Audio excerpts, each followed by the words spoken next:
Bienvenidos a una nueva edición de Bitácora de Viaje. Les habla Félix Gómez de Sydney, Australia. Y bueno, en esta ocasión estoy muy contento porque estoy acá con Tatiana Guijó, que es una autora y una estudiosa de la mitología celta específicamente.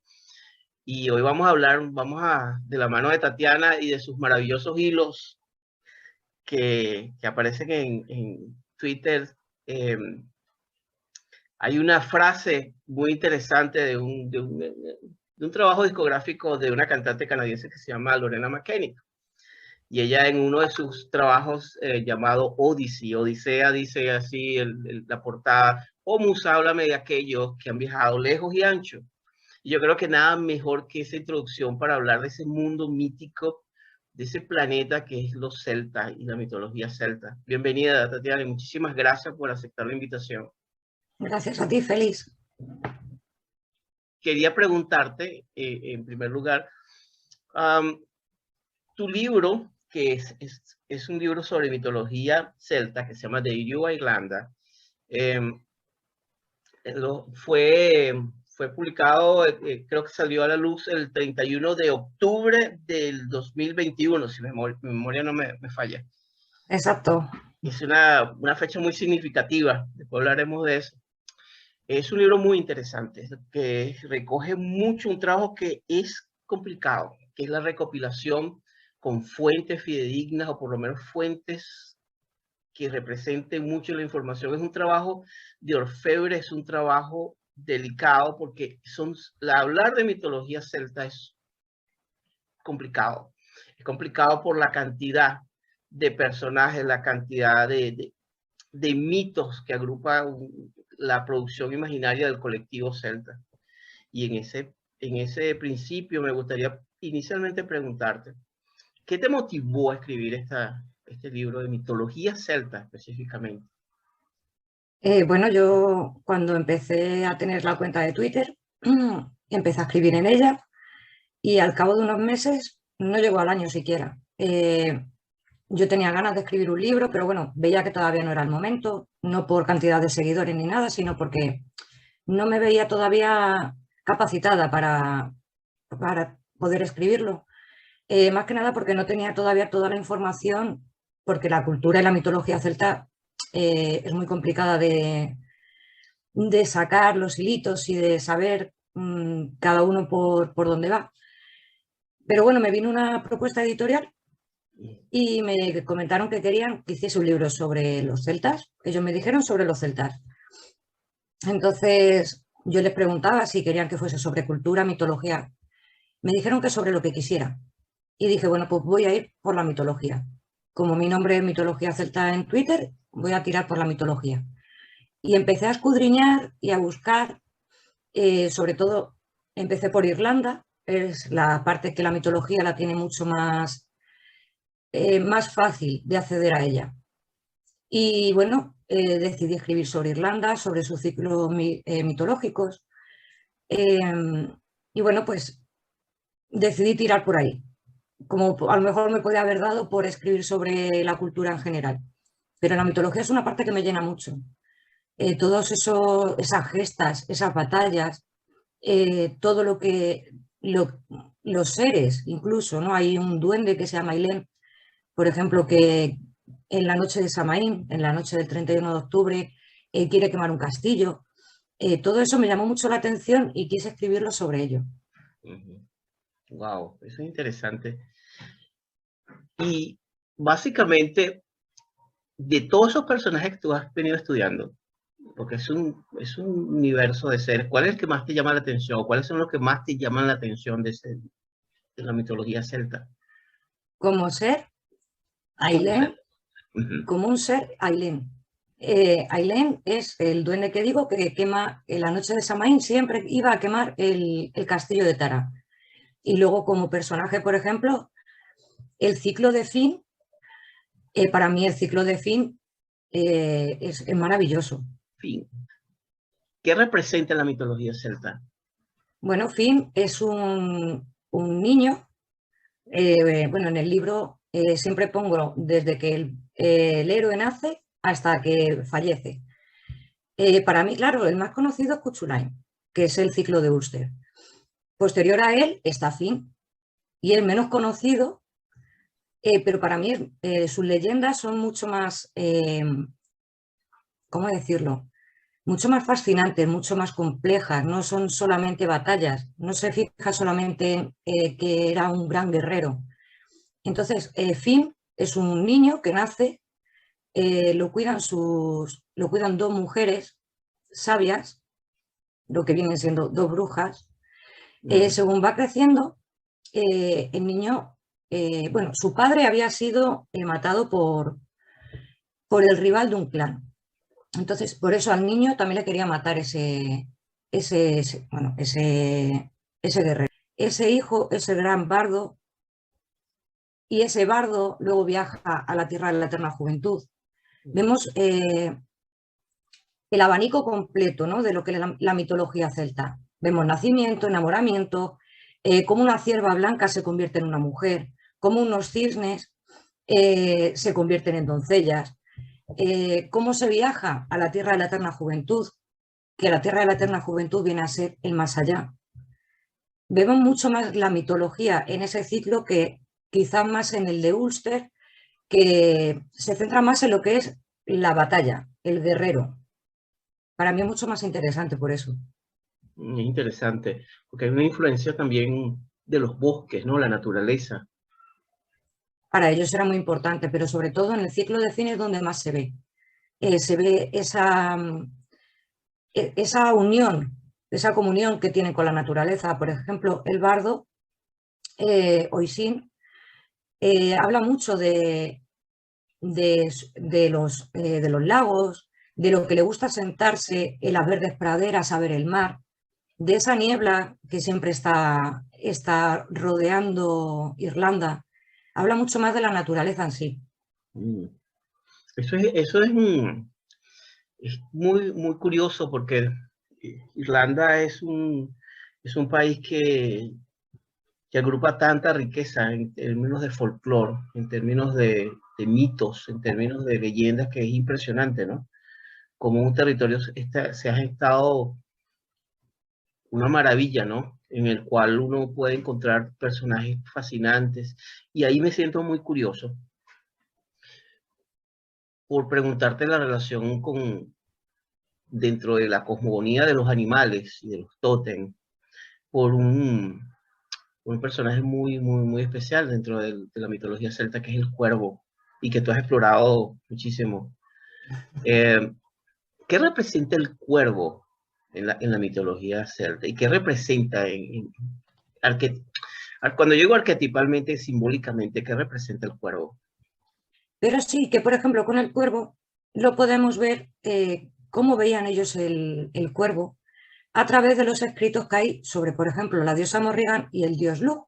Y podemos ver que el cuervo era el ser que llevaba las almas al más allá. ¿Por qué? Porque el cuervo lo que hacía era que comía del campo de batalla, comía a los fallecidos, y pensaban que el cuervo los llevaba con los dioses con sus alas. Al haberlo comido y el cuervo volar, lo que hacía era llevarlo con los dioses.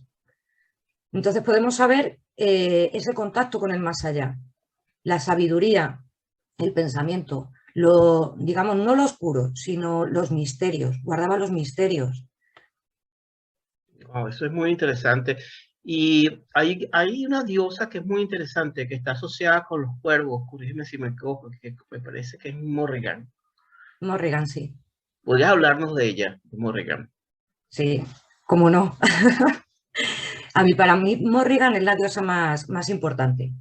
Es importante, tiene una triada, ¿vale? La triada para los celtas es una unión de tres diosas o tres dioses. Normalmente son diosas, pero la triada son, en este caso, se llama las Morrigna, y se juntan en ella Morrigan, Macha y Bat. Serían esas tres diosas. No se sabe si las triadas son tres diosas distintas o una diosa con tres caras, o en sus tres ciclos de la vida. Que sería la joven, la doncella bueno, la joven, la madre y la anciana. Mm. Entonces, ellas, las tres, están se las asimila mucho con el cuervo, porque se dice que Morrigan aparecía en el campo de batalla en forma de cuervo. Se transmutaba de mujer a cuervo. Y con sus graznidos lo que hacía era que instaba a los guerreros ya no a que matasen al enemigo, sino a que lo destruyesen. Era una diosa de la batalla, de la guerra y de la destrucción. O sea, luego tiene muchísimos otros atributos que no son tan negativos, por decirlo de alguna manera, pero el vínculo que tiene con el cuervo es ese, aparecer en el campo de batalla en forma de cuervo.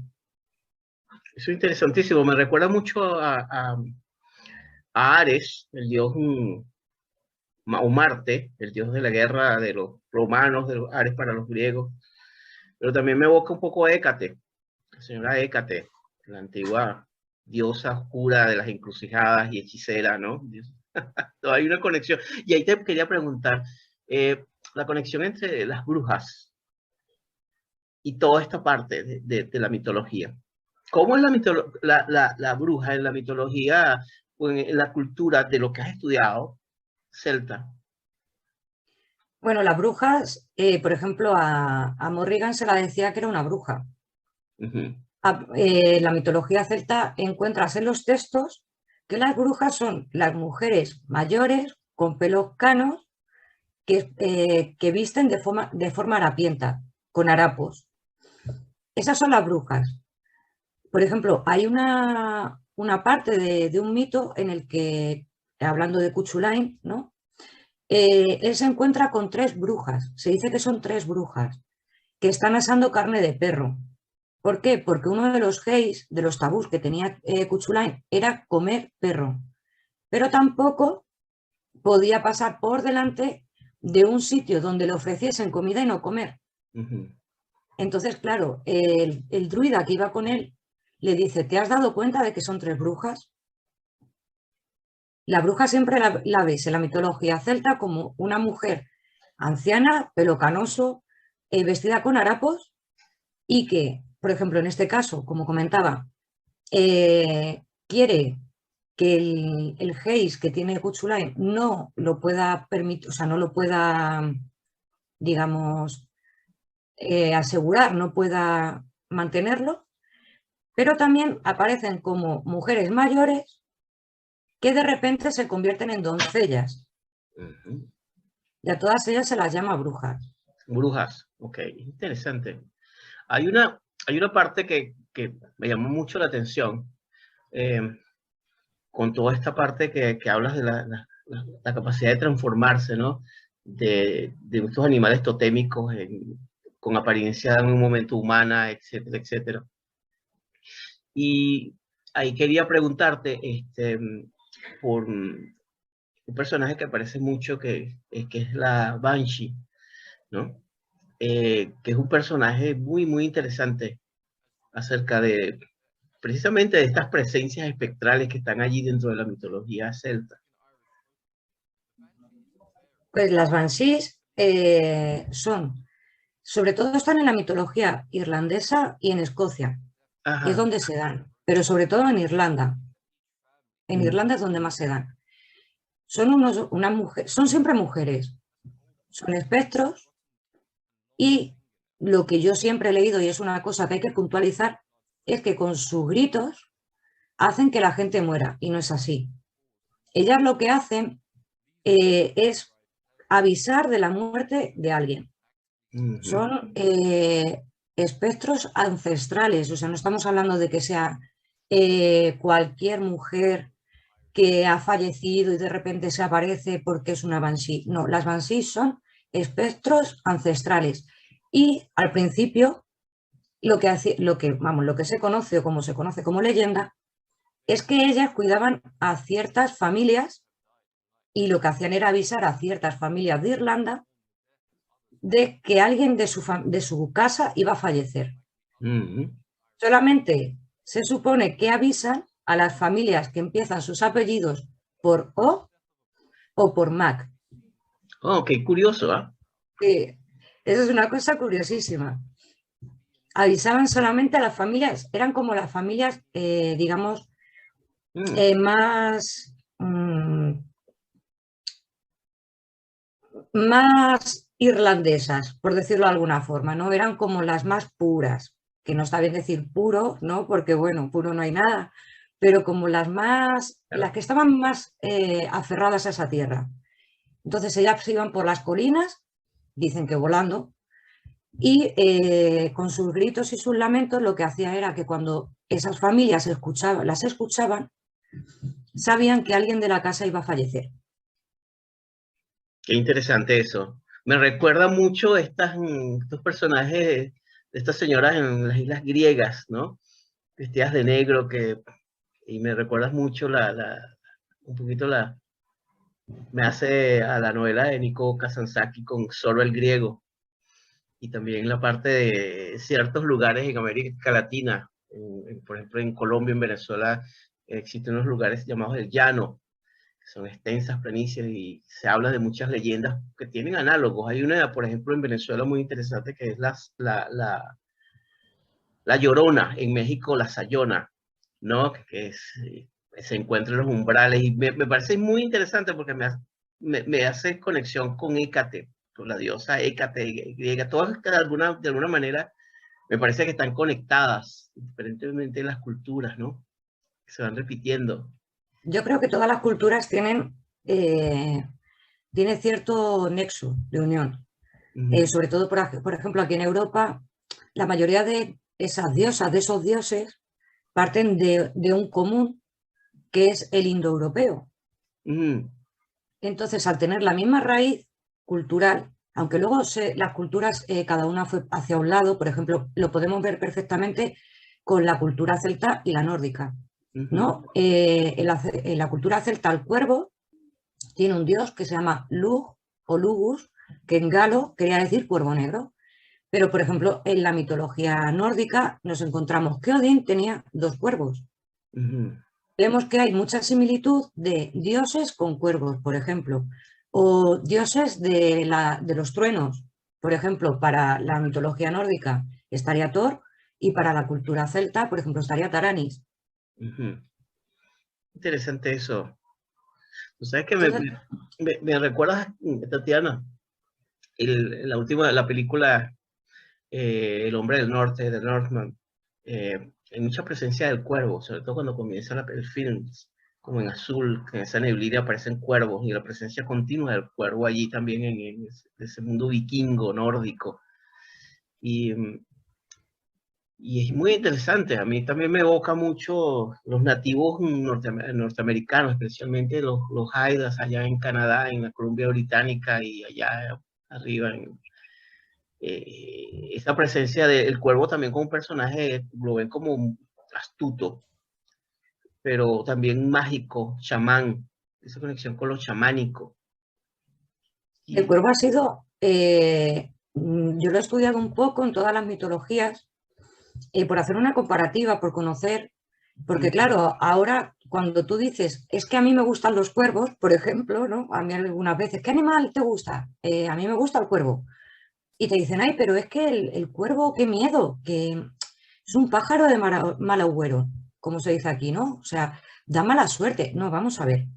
Para todas las culturas, por todo el mundo, porque yo es que lo he estudiado en todas las mitologías, es un animal que era muy importante para todas las culturas, ya no solamente para la celta o para la nórdica, porque, por ejemplo, podemos encontrar cómo es el creador de la vida en Rusia, en la parte más extrema que hay. Allá había dos tribus que para ellos era el creador del mundo.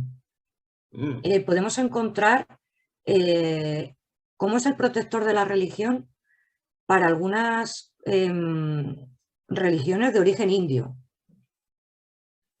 Para Roma, para la antigua Roma, era el animal con el que se vaticinaba.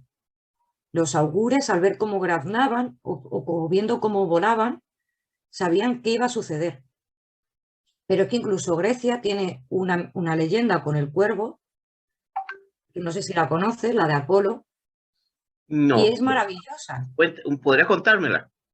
Y bueno, se dice que Apolo estaba enamorado y para que cuidase de su amada, mandó un cuervo, los cuervos eran blancos, y mandó un cuervo blanco a que cuidase de ella.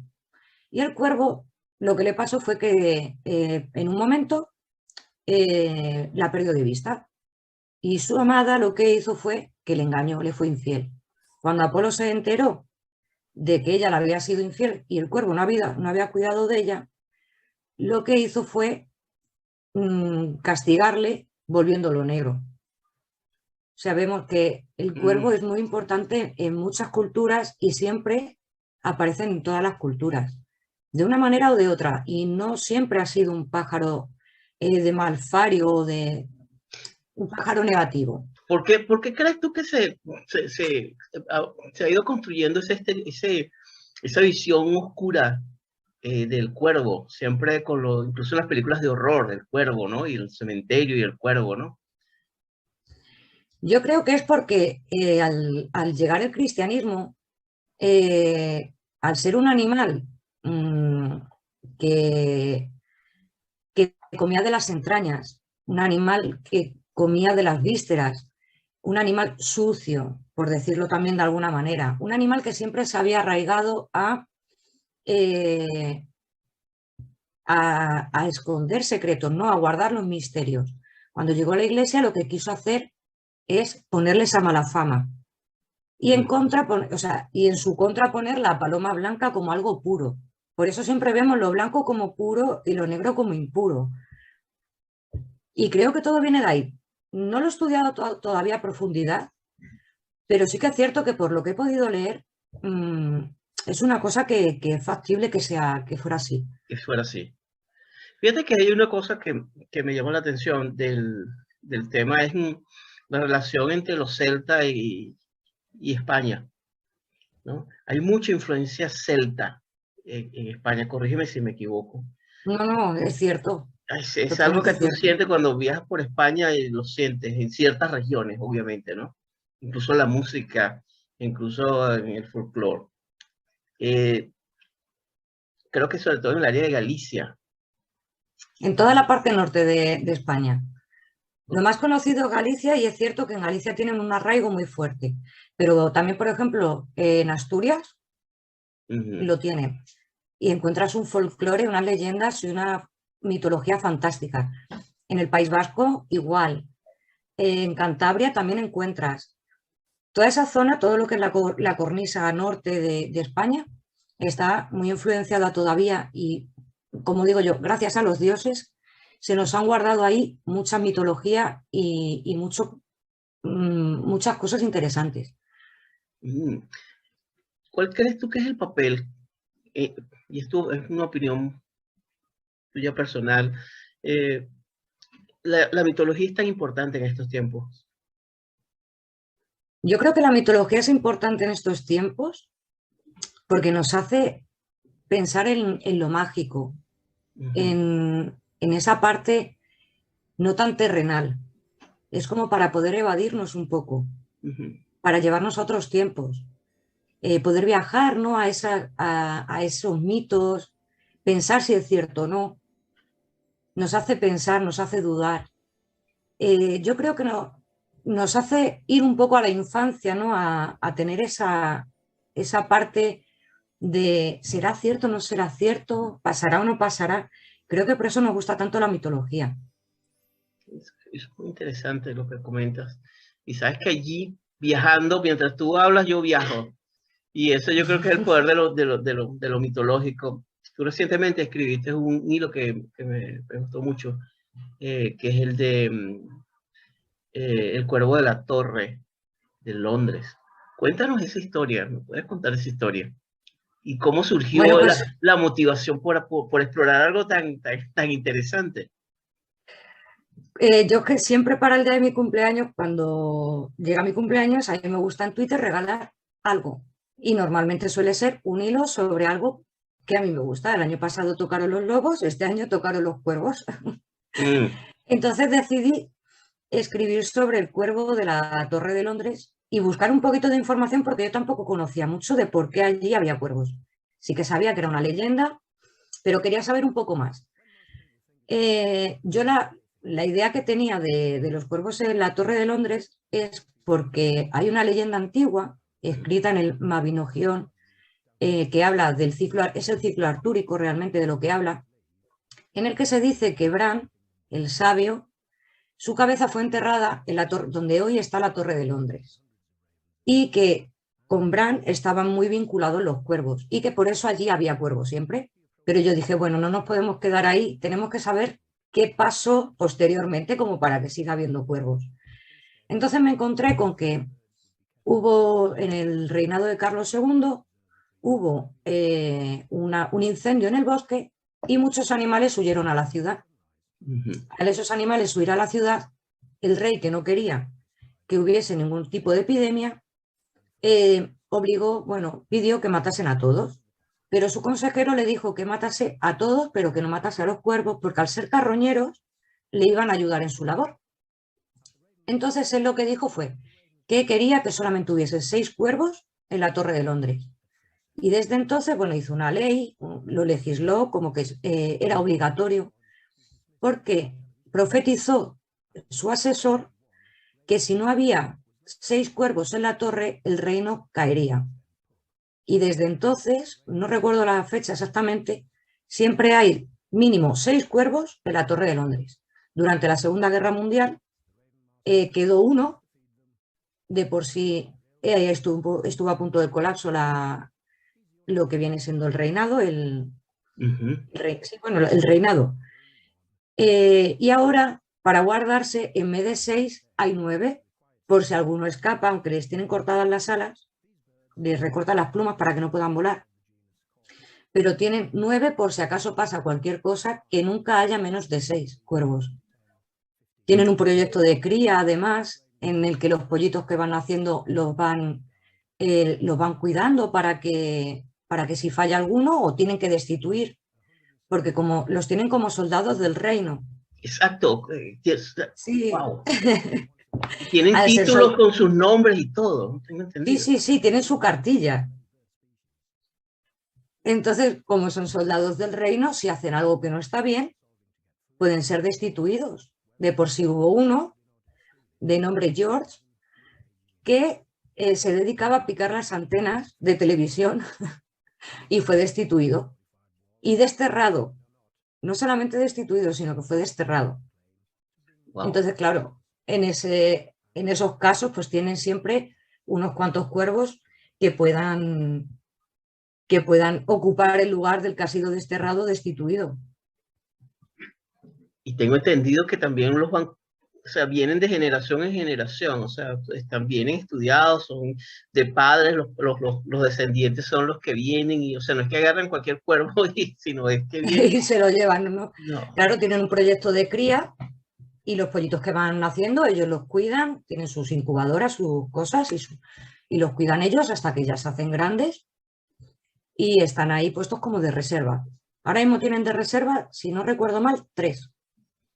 Qué interesante eso. Eso. Si paso alguna vez por Londres, voy a pasar por allí. Hay que ir. Obligado. Hay un personaje interesante que es la Dear Due, y te lo comento porque tengo varios meses haciendo un proyecto bien interesante con un amigo para unas bitácoras sobre el tema de la novela de Bram Stoker de Drácula. Y te comento esto porque me comenta tantas páginas y tantos libros que he estado leyendo y revisando por ese tema de la veracidad, ¿no? Pues me encuentro con muchos autores en la misma referencia, en el cual cuando Bram Stoker tenía la edad de 7 años, la madre Charlotte y su nana Ellen Cront le contaban historias, y una de ellas era de este personaje. ¿Podrías hablarnos de ella? Sí, se dice que de Ardu era una mujer, bueno, una muchacha más bien, era una dama, y en Irlanda todo el mundo admiraba la belleza que tenía y la sabiduría. Ella se enamoró de un campesino, pero su padre no veía bien que ella se casase con una persona que no tuviese su mismo estatus, su mismo rango, por lo que el padre lo que hizo fue buscarle un esposo. El esposo que le buscó era un hombre rico y se casaron. Al poco tiempo de casarse, el marido empezó a abusar de ella. Y ella terminó suicidándose tirándose por la ventana del palacio. La enterraron debajo de un árbol y al cabo del tiempo se dice que ella se levantó, que fue hacia el que fue su marido y a su padre y le chupó la sangre. Era una vampiresa. De por sí, se dice que a día de hoy, de vez en cuando, ella despierta y va en caza de algún hombre para poder coger y chupar su sangre. Wow, es toda una historia, ¿eh? Es una leyenda ahí de vampiros que muy poco conocida, porque muy poquito conocida, no se conoce mucho. Y tiene tanta influencia. Tatiana, y pasando de todos estos temas, hay algo que a mí me llama mucho la atención y yo quiero ya de manera más personal preguntártelo. Los últimos 2 años han sido años muy complicados alrededor del mundo.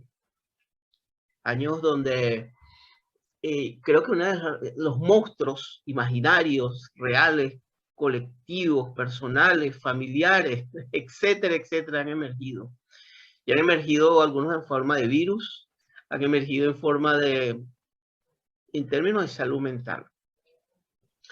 Hay un efecto que es el efecto post, bien sea lo que haya pasado. Unos llaman pandemia, lo que quieran llamar, porque de verdad es que es mucha confusión lo que ha ocurrido. Y todavía yo lo veo y lo miro y digo, wow, esto es complicado, lo que hemos vivido. Sin embargo, por supuesto, cada quien ha reaccionado a estos últimos 2 años de manera diferente. Hay mecanismos diferentes, hay recursos diferentes, niveles de resiliencia, etcétera, etcétera.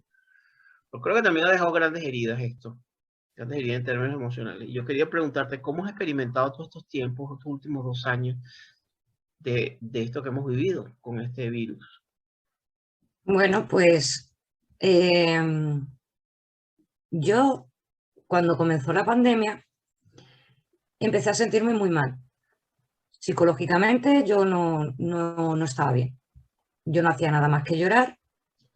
Yo ya había sufrido una depresión hace unos años y recuerdo que mi terapeuta, mi psicóloga, me dijo, cuando ves que algo te hace daño, de noticias, cualquier cosa así, quítalo, no lo leas, no lo veas. Lo que te hace daño, no lo veas, refiriéndose a las noticias. Entonces yo dejé de ver noticias, pero aún así yo seguía muy mal, estuve muy mal. Yo lloraba todo el día, yo tengo una niña y yo no quería que mi hija me viese así. Y yo decía, ¿pero qué me pasa? No, es que no podía. O sea, fue una situación muy fuerte para mí. Yo me tiraba llorando todo el día, hasta que ya uno de los días tuve que ir al hospital porque tuve un problema con una medicación. Fui al hospital, me hicieron análisis, yo pensaba que tenía COVID, o sea, a mí se me metió en la cabeza que yo tenía COVID. Yo creo que he tenido 500 veces el COVID desde que empezó la pandemia. Horrible. Todo lo que nos han metido en la cabeza, claro. Que yo no digo que exista o no exista, sino que nos han informado, nos han querido hacer ver que cualquier cosa es COVID ya, sobre todo al principio. Entonces yo fui al hospital, me dijeron que yo estaba bien, que no tenía nada, y esa misma noche tuve que volver a ir, porque me ahogaba. Entonces un médico, muy jovencito, me dijo, lo que tienes es ansiedad. Todo lo que te hemos hecho esta mañana está bien, todos los análisis están bien, todo está bien. Tú lo que tienes es ansiedad. Y yo le decía, eso no puede ser, eso es mentira. Yo no tengo ansiedad, yo tengo algo físico. Mira, te voy a dar una pastilla, a ver qué tal vas con ella y que te hagan un seguimiento tu médico. Bueno, realmente era ansiedad. Realmente era ansiedad. De por sí yo le tuve que mandar una carta de agradecimiento a ese médico porque fue el que me dio el nombre a lo que a mí me pasaba. Ha sido tiempo muy duro. He tenido que ir muchas veces a terapia. Tuve que ir muchas veces porque tenía ataques de pánico, crisis de ansiedad. he tenido que ir muchas veces al hospital, pero llegué a una psicóloga la cual me dijo, Tatiana, tienes la cabeza totalmente en un lado irracional. El pensamiento te lo tienes que llevar a un sitio racional, a un sitio donde tú estés a gusto. Tienes que trabajar con tu cabeza. No puedes estar viéndolo todo siempre negativo. Tienes que llevártelo a una zona de confort. Tienes que hacer algo que te guste. Entonces yo dije, bueno, yo tengo un Twitter abierto desde hace no sé cuántos años y nunca lo he utilizado. Y yo era una persona que siempre necesitaba estar leyendo las noticias. Y yo, claro, me sentía que me faltaba información. Entonces yo empecé a leer sobre otras culturas y dije, bueno, y si con Twitter y con la cultura celta, que es la que a mí siempre me ha gustado, con la que siempre he estudiado, la que siempre me ha llenado más, junto una cosa y la otra y escribo sobre celtas en Twitter. Al principio me costaba muchísimo, es un trabajo, cuando tienes ansiedad, salir de ese agujero es muy difícil, muy, muy difícil. Y hacer cualquier cosa te cuesta muchísimo. Pero yo dije, bueno, voy a escribir poco a poco aquí. Ese poco a poco aquí se convirtió en que a la gente le empezó a gustar lo que yo escribía. Por eso yo siempre digo que yo le debo mucho a la gente de Twitter. Y es porque ese empujón de decirte, me gusta mucho lo que has contado, no lo conocía, ver cómo le gusta a la gente lo que tú le estás contando. Tú lo que vas haciendo es que te vas documentando más y lo que vas haciendo es enseñarles más. Aprendes tú y les enseñas a ellos. Poco a poco conseguí que mi cabeza dejase de pensar en todas esas cosas negativas y se centrase en lo positivo. Y se centrase en, quiero enseñarle a la gente de esta cultura tan maravillosa, de esta mitología tan especial. Y poco a poco mi cabeza fue fluyendo y fue asentándose. Yo todavía estoy en tratamiento. Tengo un tratamiento con pastillas, con psicólogos, pero se puede salir.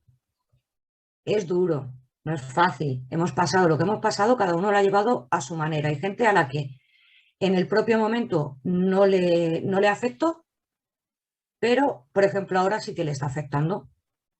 O a personas que nos afectó mucho en su momento y que hemos tenido un tránsito durante estos 2 años en el que nos hemos conocido más a nosotros, más a nuestro alrededor, nos hemos vuelto más empáticos.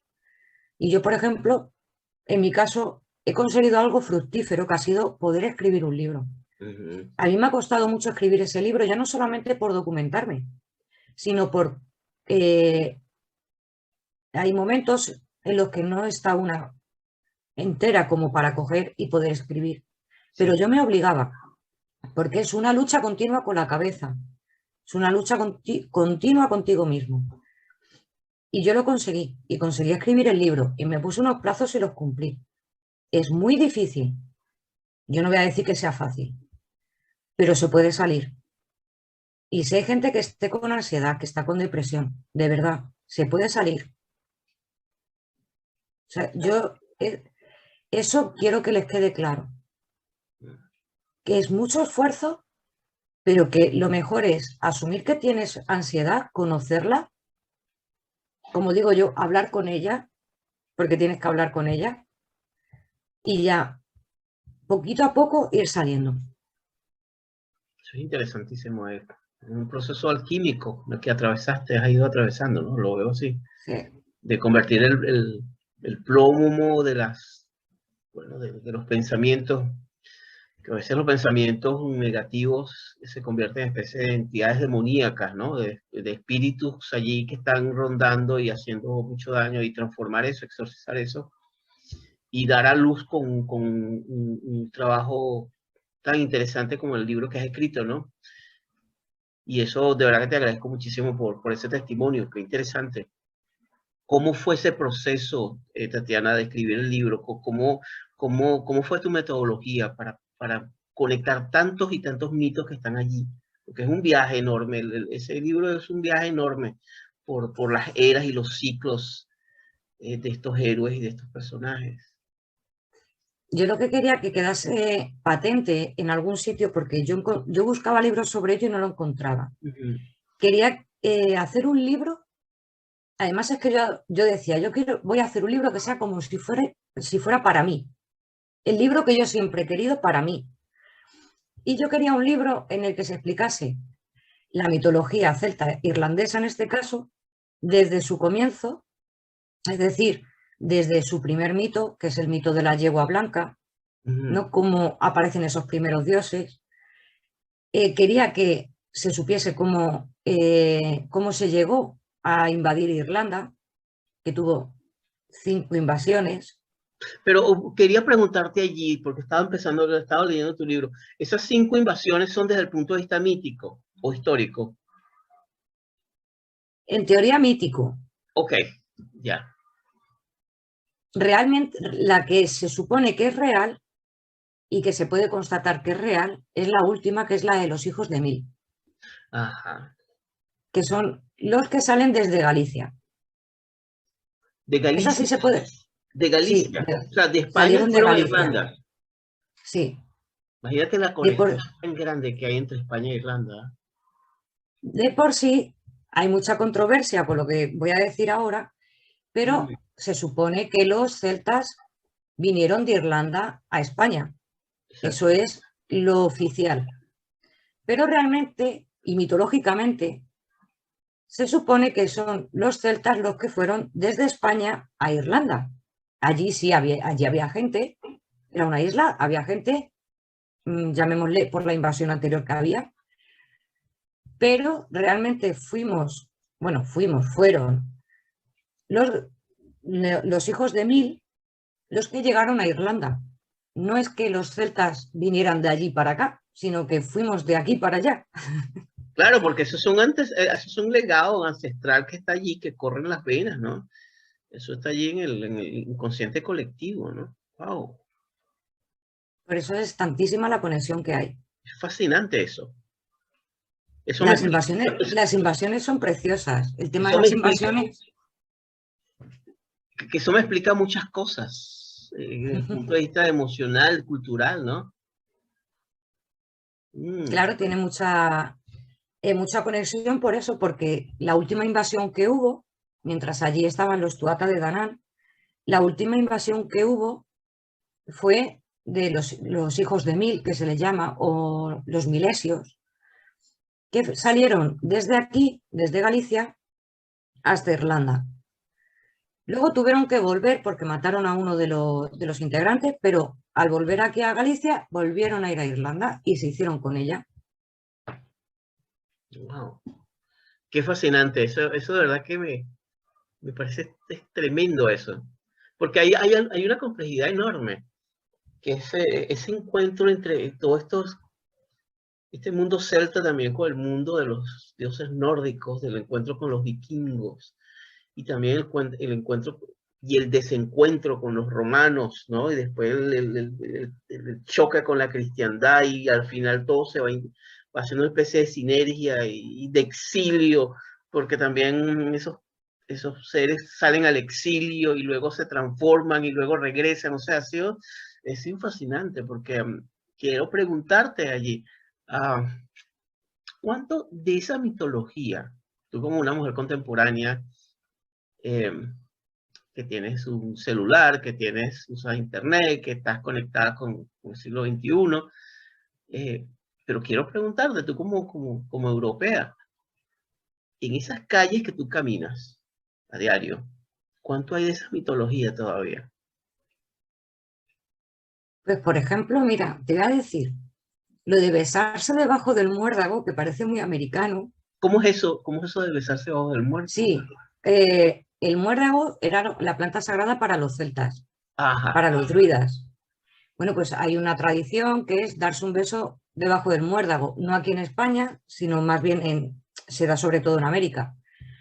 Eso es una tradición celta, porque se decía que con eso, besarse con tu pareja debajo del muérdago, era signo de que ibas a tener felicidad y fertilidad. Eso es una de las cosas que, no aquí en Europa, porque en Europa aquí no sé si realmente en algún país se hace, Pero, por ejemplo, sí que llegó a América. Ujú. El tema de darse un beso con tu pareja debajo de un muérdago.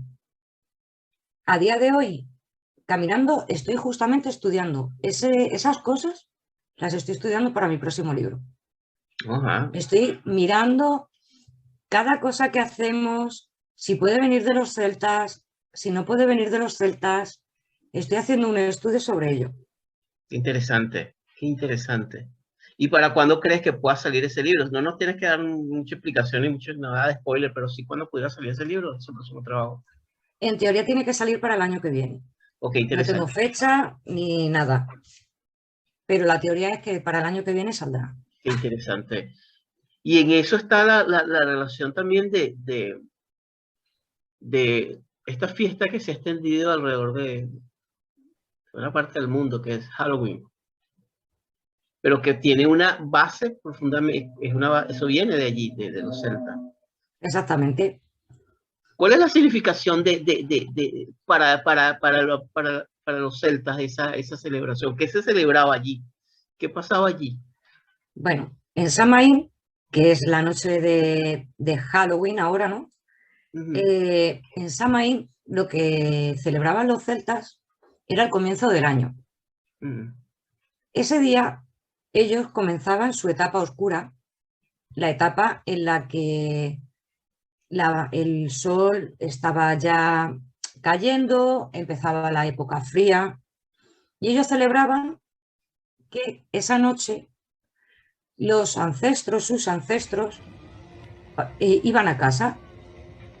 O sea, lo celebraban les dejaban comida, en ciertas zonas les dejaban, arreglaban la casa, porque sabían que esa noche era una noche especial y mágica en la que los velos que unen el mundo de los muertos y el de los vivos se hacían más finos. Entonces les visitaban. Para ello, claro, habían zonas, si no recuerdo mal, en Gran Bretaña, que había gente que salía disfrazada para ahuyentar a los espíritus malos, ¿no? ¿Qué pasó? Que, por ejemplo, en Irlanda, en el siglo XIX, hubo una gran emigración hacia América por el tema de la hambruna y al emigrar a América, llevaron la costumbre de celebrar esa noche. Los americanos dijeron, uy, qué cosa más interesante, vamos a coger y vamos a hacer esta tradición nosotros también. Y empezaron a festejarlo también. No recuerdo en qué fecha se hizo fiesta nacional de América, Halloween. Todo esto fue un proceso muy largo, de Samhain, pasó a llamarse All Hallows Eve, con unas canonizaciones, cuando ya entró la iglesia. Pero ya te digo, salió de Irlanda, allí se celebraba Samhain y viajó con esos irlandeses que tuvieron que emigrar, viajaron a América y allí fue donde se hizo el Halloween que hoy conocemos, de ir a recoger caramelos, ir con calabazas. Aquí no se utilizaban calabazas, se utilizaban nabos. Se salía con nabos, huecos y con una vela dentro.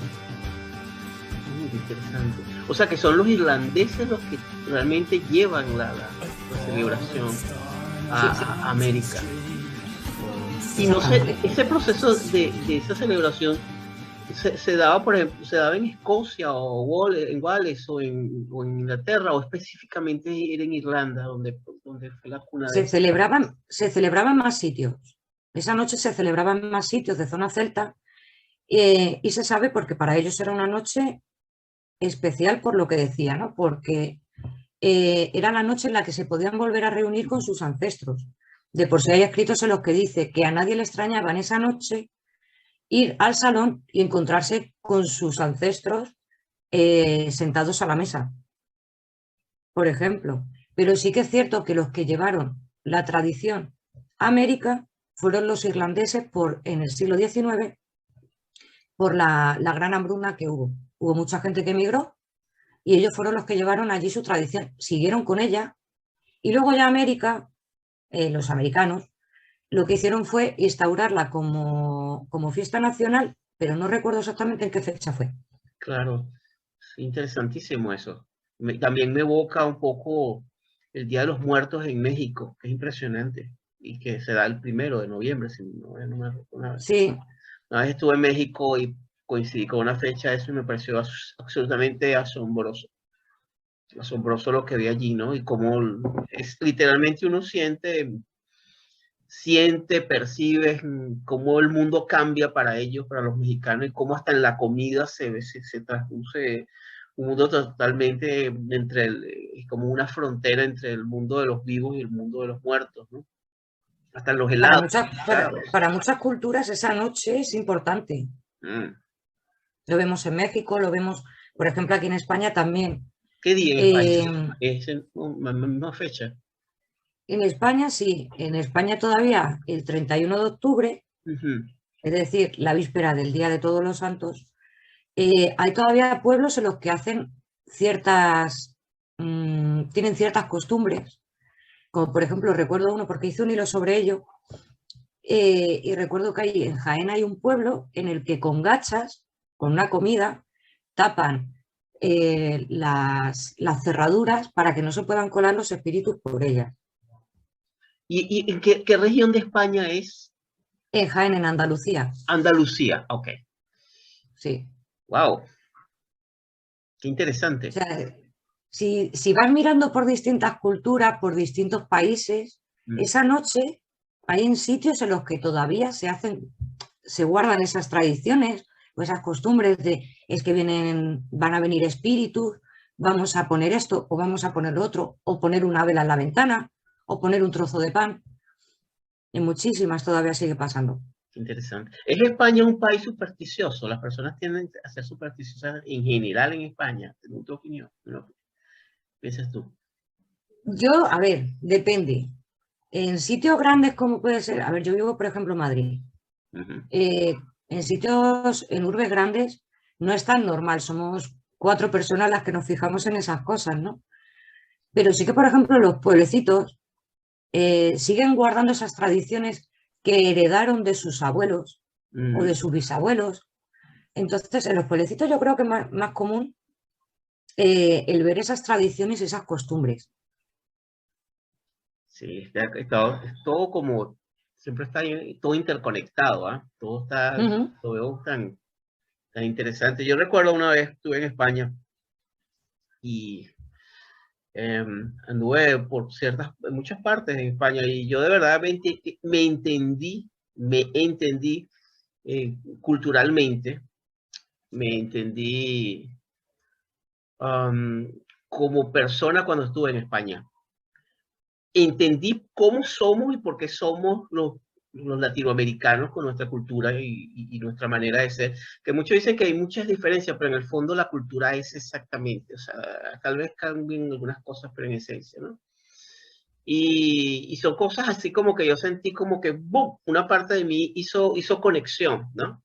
Hizo conexión culturalmente hablando. Hay un ADN que compartimos que es común, que está allí, ¿no? Y por eso me siento tan curioso de todas estas cosas que me dices, porque me hace eco también de donde yo vengo y también de los países en América Latina donde esta conversación se conecta a cualquier persona de Hispanoamérica, desde un amigo argentino, pasando por un mexicano, un amigo peruano, colombiano, porque compartimos, es interesantísimo. Y cuando tú me comentas esto, que es muy posible, porque es que la historia no está, falta mucho por contar la historia como realmente ocurrió. Esa bidireccionalidad en cuanto al proceso migratorio, de invasiones y de viajes, también del mundo ibérico hacia los celtas, es muy interesante y explica mucho. No sé, pero me conectas mucho. Tengo algunos conocidos irlandeses y en Australia, por ejemplo, es un país que tiene una fuerte comunidad irlandesa porque llegaron antes de la Segunda Guerra Mundial, ¿no? Y mucho del trabajo que los irlandeses trajeron también, toda su historia, y sabes que están los pub no me cuentes la historia, el día de San Patrick's, que imagínate, ese día es un día para los irlandeses Y tú sientes la conexión de todavía en jóvenes con un celular y que están en el siglo XXI y tú lo ves todavía conectado y con los mitos, con las historias, ¿no? Es fascinante. Y quizás no saben exactamente de dónde viene. Quizás solamente se quedan con la parte de la fiesta, pero sabes que cuando sean más mayores van a buscar la raíz de esa fiesta, porque se van a acordar de ella. Y ahí van a encontrar la manera de... va a ser una cosa que no se va a poder perder, porque si nuestros jóvenes ves que celebran el día de mañana, ellos seguirán esa tradición y ellos seguirán, sus hijos seguramente también. Por ejemplo, mi hija aquí en el colegio celebran San Patrick. Mira. Es una cosa que ha empezado hace poco. Y yo a mi hija le cuento, que además siempre me dice, no me hables más de mitología celta, porque no le gusta. Bueno, cuando esté un poquito más grande, le encantarán los celtas. Exactamente. Pero ella sabrá de dónde viene esa leyenda o esa tradición. Y es algo que no se perderá. Y eso es lo bonito, que no se pierdan esas cosas. Y además que viaja con nosotros, arquetipalmente en nuestro inconsciente colectivo, sí. Parafraseando la teoría de Jung. Y está conectado no solamente en un sentido simbólico, psicológico, también biológico, ¿sabes? Porque cuando tú y yo hablamos de mitos y nos vamos a esas imágenes y la imaginación se activa, nuestro cerebro se conecta con una cascada de sustancias neurobiológicas que están ahí viajando con nosotros, ¿no? Es fascinante, es fascinante. Tatiana, muchísimas gracias por la oportunidad. Muchísimas gracias a ti, Félix. Pues encantado y bueno, voy a dejar en el link ya en los que quieran revisar todo esto, incluso dónde conseguir el libro de Tatiana y todo, cómo ubicarla ya llevas 30.000, más de 30.000 personas, seguidores en Twitter. Casi, queda poquito. Pero decir que activo, no es una cuestión así, yo no sé cómo contestas tú, o sea, porque que la cantidad, cuando mandas un hilo, esos son cientos de personas hambrientas de mitología. Me vuelvo loca. El otro día, por ejemplo, el hilo que hablábamos de la Torre de Londres, llegó, creo que fue a 2.000 me gustas, pero es que tenía casi 100 comentarios y no me gusta dejar a nadie sin comentar, porque si esa persona ha dedicado 1 minuto, 2 minutos de su tiempo en escribirme a mí y preguntarme o darme las gracias, yo me veo la necesidad de devolverle esa gratificación y decirle gracias por haberme leído. Entonces, claro, no me gusta dejar a nadie sin contestar. Y cuando dejo a alguien sin contestar es porque realmente ya no me salen las notificaciones, porque son tantas que es que realmente no me salen todas. Pero sí me gusta devolver el cariño que se me da, me gusta devolverlo. Por lo menos contestando.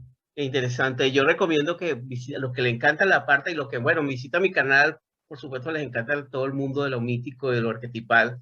Les invito a revisar que es @mitología_celta en Twitter. Aquí lo voy a colocar para que lo puedan seguir a Tatiana. Y bueno, 1.000.000. Muchísimas gracias y el mejor de los éxitos que puedas tener en tu libro. Y por favor, sigue escribiendo, no pares, sigue escribiendo. Ahí está tu regalo. Así es, mi regalo, como digo yo. Muchas gracias, Félix. Pues un honor, ¿eh? Cuídate mucho. Gracias. Nada.